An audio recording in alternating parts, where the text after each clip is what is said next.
My name's Jason Murphy. I'm a Jinibara artist. I've been drawing since I was a kid, but I didn't really start painting until later in life. And now I wood burn and make artifacts and things like that. So it's all changed over the years. I had no idea what I was going to do when I was a kid. I was just happy to be running around having fun. I went and studied at uni, did an art degree. Even then, the first year of that was a struggle because not having really played around with paint was a little bit frightening. I remembered when we were kids and you would make a stamp out of like a potato or an apple, and so I started making stamps of the images that I would like to work with. Once I figured out the method that I liked and the speed of the method changed, I've been doing that method for the last 8, 9 years. I started with black and white, black, white, and red. It had a purpose and it told the story.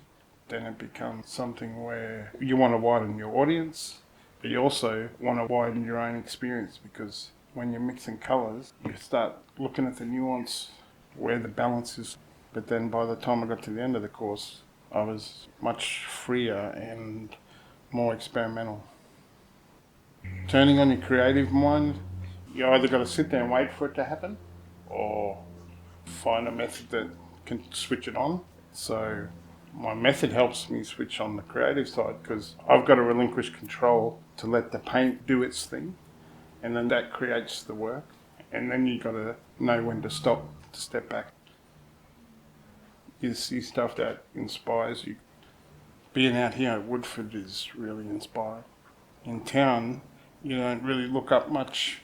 You don't look around and see the birds flying. And out here, everywhere I drive around, at least once every 3 days, I would see either a wedgetail or a hawk flying. And a lot of the time they sit on the wing and just glide. Get to do workshops now. It is a really good method because kids love it. It's quick, it's messy, it's fun. There's only the pressure they put on themselves to create something perfect. So if you just open the door for them and let them run, then it makes it easier. I've always done art. That's a big step too, to turn around and say to people, when they ask you what you do, you say, oh, I'm an artist. So once you get over that hurdle, then it's easy.